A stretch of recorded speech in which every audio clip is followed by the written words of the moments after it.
Bismillahirrahmanirrahim. Assalamualaikum warahmatullahi wabarakatuh. Alhamdulillahirabbil alamin. Kita bersyukur sekali karena kita semua, saya dan teman-teman semua masih bisa berjumpa lagi. Buktinya teman-teman bisa ketemu saya di channel YouTube Christian Surono Putro. Jangan lupa untuk di-subscribe teman-teman.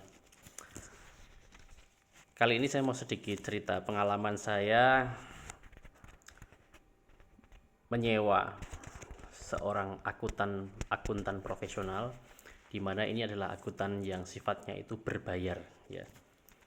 Jadi kalau dulu bisnis saya itu untuk laporan keuangannya itu saya handle sendiri dengan menggunakan aplikasi gratisan ya. Sudah banyak beredar di Play Store. Nah, untuk kali ini saya belajar untuk menyewa jasa akuntan profesional untuk membuat laporan keuangan. Ternyata banyak sekali yang harus saya pelajari, tapi ini senang banget ya karena saya punya pengalaman baru bagaimana memperoleh satu sudut pandang baru dalam mengelola bisnis, terutama dalam hal keuangan, di mana ini dilakukan oleh seorang profesional, yakni seorang akuntan.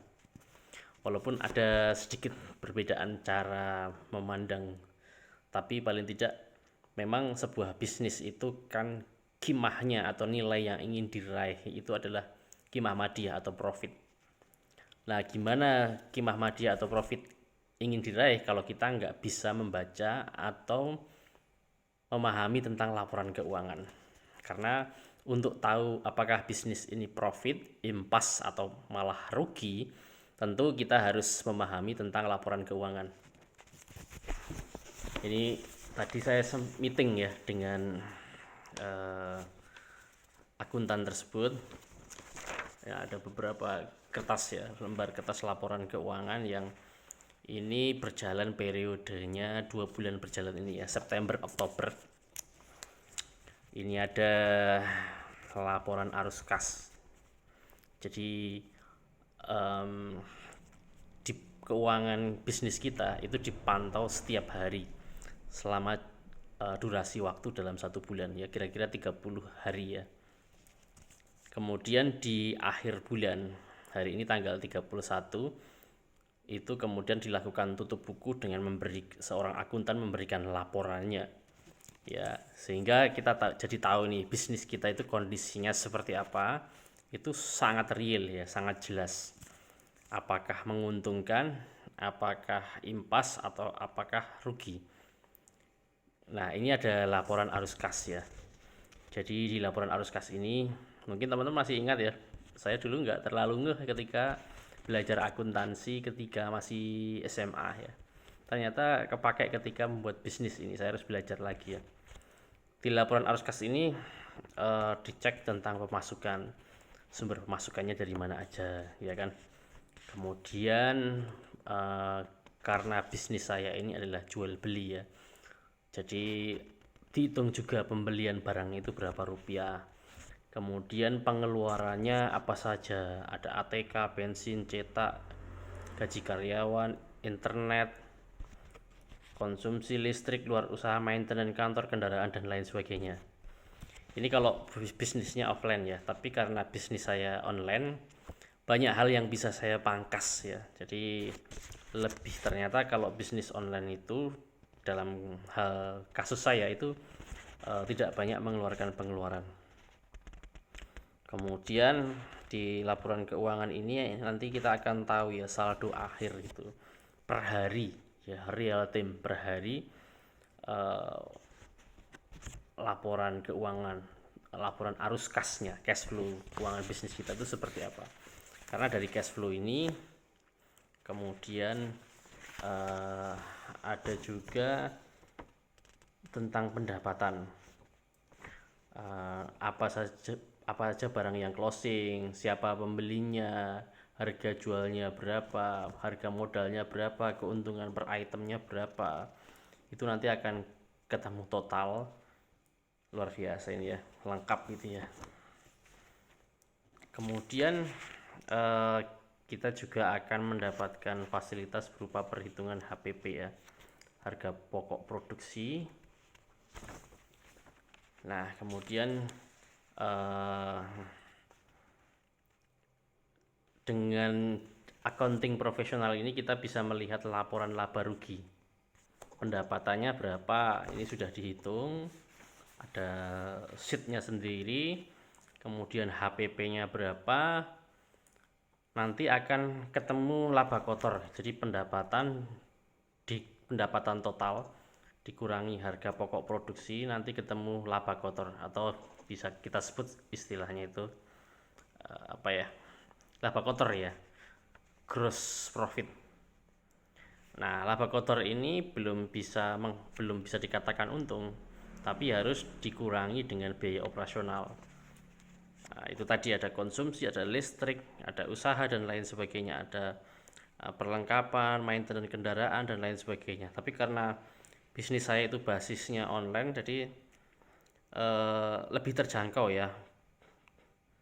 Kita akan tahu ya berapa persen sih laba bersih yang didapatkan jika dibandingkan dengan HPP misalnya. Nanti akan ketemu namanya laporan laba rugi. Nah, yang tak kalah menarik ini adalah ini teman-teman, neraca.